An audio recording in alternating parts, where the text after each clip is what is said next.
Welcome to a Friday Reads, where I talk about what I read, what I'm reading, what I hope to get to next, and it's been a great reading week. I feel like that shouldn't be shocking to me because I set up this week to be a success in my mind, and hopefully I won't, forget things, but I don't think so. I feel like I know everything I have finished and what I'm going to go into next, although I don't know precisely what my next week will be, mainly because the past 24 hours have been a blur of reading, unintentionally so. But yeah, we're going to get into it, starting with what I have finished and continued. I have finished two things, but one of them I never even updated you on because that's part of the blur. But we'll start with the one that I had been working on. That was Seven Surrenders. Oh, just reveal after reveal after reveal. It's just, and I'm so glad I'm buddy reading it with people. This is probably not as strong for me personally as the first book, but that's just because the first book is the introduction to the world, and I'm just staring around being like, this is a cool place.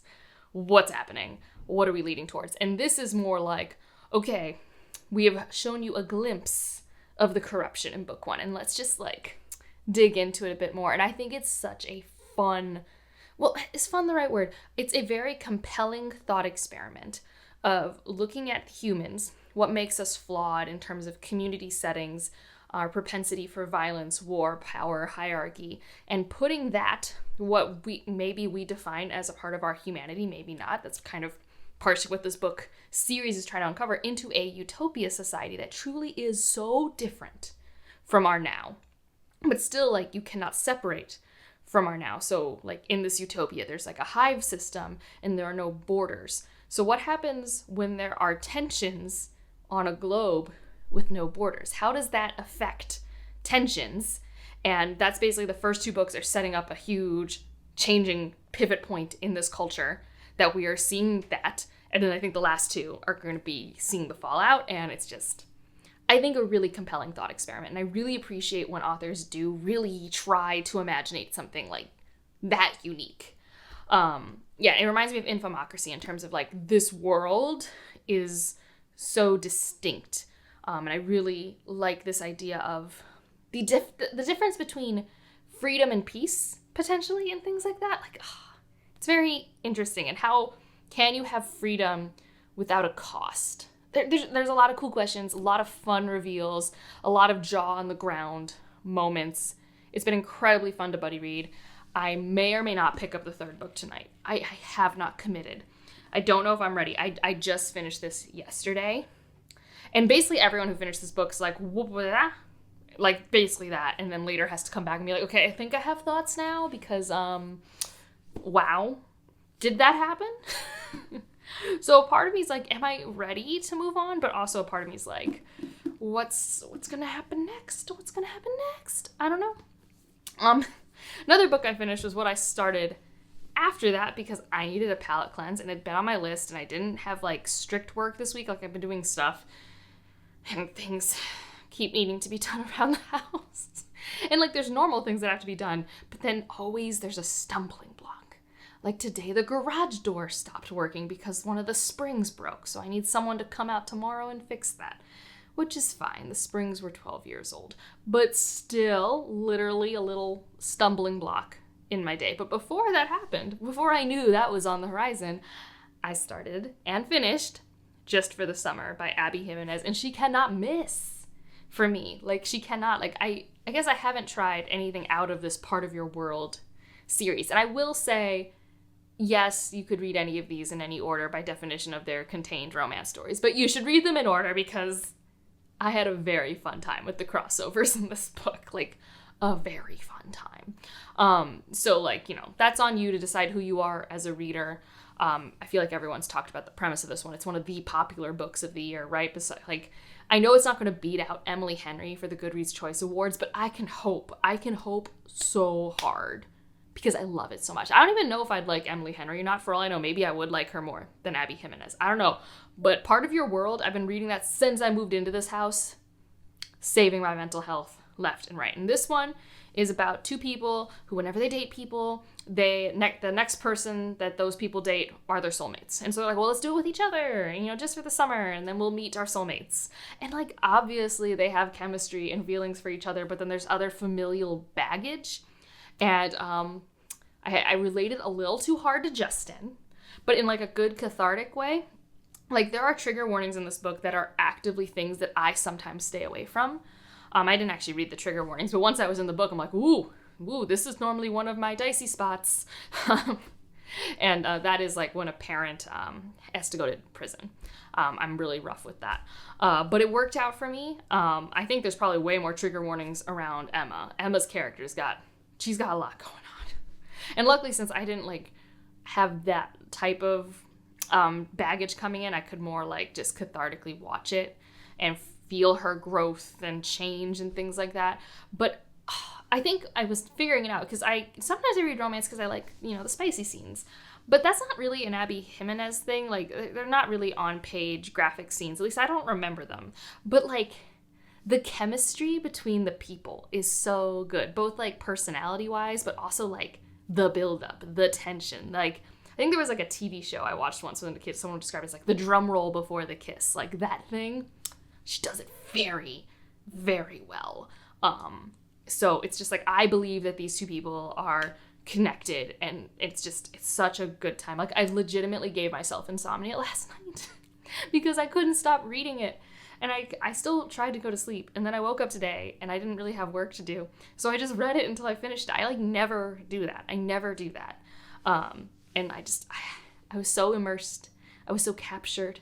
So, like, I don't know if any of these books on their own are favorite books of all time, but like Abby Jimenez, man, like I need to read everything she comes out with. I haven't decided if I'll try her backlist, just because some of those tropes aren't always my favorite. So far, she's always playing, not with the fake date trope per se, although I think that's the second book, is like the true fake dating trope. But like, she's playing around with the dating with a timeline trope. I think I'm kind of enjoying that. Like, I've been enjoying that trope setup. And also just the banter and the chemistry is so good. And like, the heroes are always so sweet.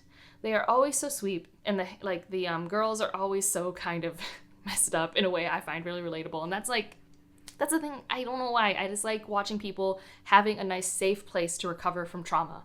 I enjoy that immensely, and that seems to be what the Part of Your World series brings to the table, with enough laughs. Like, I rarely laugh at books. I chuckle when I read these.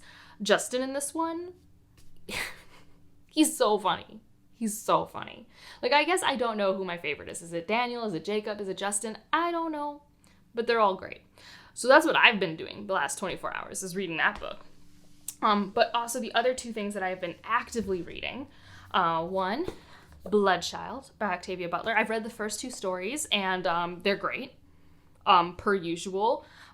Relationship dynamics, always slightly uncomfortable, problematic, but in ways where you don't the way for me that Butler writes science fiction is not in a way where it's like, this is what I believe. It's more, I have this idea. Let's just see where that idea leads. And then you as the reader get to engage with that idea and decide what you took away from that, discomfort and all.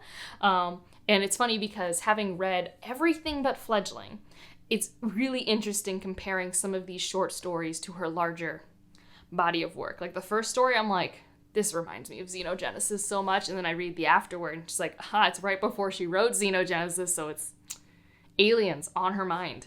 And then the second story almost felt oddly optimistic for a Butler, even with all of its issues. So I think I'll read the third one tonight. I've been trying to do one a day. And the discussion in the Discord has been fantastic. Like, everything you could want from a short story buddy read. Because even though so many of her things are uncomfortable in a repetitive way where you start to be a little concerned about why certain dynamics keep cropping up in so many of her works, it's so human. Like, the idea of a relationship being problematic but also still having real feeling in it is like a normal human experience. Love is messy. Love can be both harmful and helpful, right? And I think she just really brings that to the page in a way where that's why her works are timeless and also uncomfortable. Like, you can't look away. You can't stop thinking about them. And even though you know that sometimes they're about aliens or mutants or stuff like that, it's uncomfortable because it's like, but it feels like just humans being all messed up. And they are. So really enjoying this. And then my other read, which has been my least successful, but it's still engaging, that's Womb City I am this far, so I'm like 60-some% of the way through. And, I haven't picked it up today at all because I haven't had audiobook time today, because this has been my audiobook. I know I own a hardcover, but this has been my audiobook. I mainly bought the hardcover because, A, I wanted to support the artist, like I just did, but also the pages have like I don't know, there's just fun graphics inside, and it looked pretty. But since I didn't have any audiobook listening time today, this didn't happen, and let's be honest, all I wanted to do was read, just for the summer. That's all I wanted to do. But I listened to this a lot yesterday while doing my yard work. I did 2 to 3 hours of yard work in the morning, and all I listened to was this. And it's a sci-fi thriller, paranormal horror story with a little bit of dystopian thrown in. And all of that in isolation feels like it should work. But together, I'm feeling very why is it this long? I don't know how many pages do I have? 150 pages left. And it's a countdown plot, we're going towards something. In theory, there's only 12 hours left for these characters in this plot. And I'm just okay. So I'm having an issue with length. I think that's my first thing. It's not hard to read in general. It's not dense. I was nervous about it being dense because the short stories by this author are incredibly experimental and dense. This is very straightforward prose, almost repetitive to a fault. Some of the world building is I can't tell if purposely held back or if they forgot to tell me something. So sometimes that's a little weird. But the main thing that's bothering me is that the conceit of our main plot device of 30% of the way through on has to do with our main character being an absolute idiot in a way where I have minimal sympathy. And I think some people could have more sympathy than me. There are just certain plot elements that I have minimal sympathy for, and that comes with me and my baggage, and we always bring our baggage to books and art that we interact with. But, essentially, there are many ways I feel like this plot could have gotten going without that. And to be fair to the book, there do seem to be some signs that even if she hadn't made this huge mistakes, maybe events were set in motion by some conspiracy for things to be where they are. We'll see if my hypothesis is right by the time I get to the end of this. But in the moment reading it, I was incredibly frustrated that the tone of this book was changing plots because suddenly our characters did something incredibly reckless and harmful. The whole point is this is dystopian, patriarchal, there's a problem here. There's a conspiracy to uncover, and that's still the point. But I think it kind of gets undershadowed when, our character, even in a utopian world, is acting like a complete dumbass. I don't care what your gender is in this world. That was so dumb. I was so angry. So, that's been hard for me to get past. I'm slowly getting past it. And then, like I said, we've been having some weird genre jumps. We went from, a sci-fi dystopian thriller, and now I think I'm in a paranormal horror. I'm unsure. But there's still, that, conspiracy theory in the background. It's very odd. And I think it would be fine if it was a 300-page book and not a 400-page book. That, especially because there is so much repetition. The internal monologue of this main character is the most repetitive place I have been since reading Rainwild Chronicles. I'm just yes, the world is cruel. Yes, your husband's a jerk. Yes, the world shouldn't be doing this to you. It's just it's the repetitiveness. It's exhausting to me. And because one of my complaints is the length, I'm just it should be shorter. I think this should be shorter. But it's not bad, so that's why I haven't DNF'd it. And I do want to see if I'm right. So, yeah. Okay, so that's the audiobook. And I was looking at my TBR. I think I've pretty much finished my TBR for the month based off I just have to finish these two things. And then I've pretty much finished what I planned for my TBR, and it's only halfway through the month. There are a couple things on the sidelines, but so Borders Infinity, my next Bejeweled. I'm not going to read that till I finish Womb City, because that'll be my next audiobook. So hopefully I get to that by the end of the month. And I'm unsure if I'll have another Friday reads before my wrap-up or not. It truly just depends on life. I'm not going out of town next weekend, but I don't know how filming's going to work next week while I have my in-laws around. I just haven't figured that out yet. And I don't know how much I'll be reading, so if there's even an update worth having, that sort of thing. But that said, that might be my last audiobook of the month. And then physically reading-wise, what's my next novel? I don't know. I don't want to do another romance just yet. I know I mentioned in my last update, potentially Earl's Trip, but I just did a romance, and then I'm about to watch Bridgerton tomorrow, so I probably am going to be tapped out with that storytell. So I have these 2 chonky books. And so I can either continue with The Will to Battle, the 3rd book for Terra Ignota, which is calling to me. It's definitely calling to me. This could be good. If I could finish this before the halfway point of the year, that would be pretty fun, like the whole series. But I also have The Wolf, and there is something fun and shiny about a new thing. This is new. I know nothing about it. I don't know nothing about if I'll like it or not, but I have it, and it's shiny, and it's new, and it's not as long as I think it is. This is only 450 pages, so it's like, it looks thicker than I think it is. So these are 2 that I could pick between, and I don't know if there's anything else I really want to read right now. Like, these 2 are really calling to me. So probably, we've been doing my readathon on my Patreon. Probably tonight at Sprints, I'll try a chapter or something like that. But that's been also really fun this week. That's been giving me a lot of reading motivation. I mean, I've still been like really busy getting things ready around the house, preparing stuff for class, all that fun stuff. The house just keeps housing. And it's really like we have it lucky. Like, our house really doesn't have that many things that needs to be fixed. It's just, like, sometimes things just happen. It's just, I would like a tiny break. But by the time you guys are seeing this, I just ordered myself as like a, yay, the semester's over gift for myself, an umbrella with LED lights for my patio. So that'll be really fun. And hopefully I've already enjoyed it and stuff like that. For me, it comes in tomorrow. For you, that's yesterday. Because time is always very weird when you film YouTube videos. All right, but that's my update. Let me know what you're reading, doing, watching.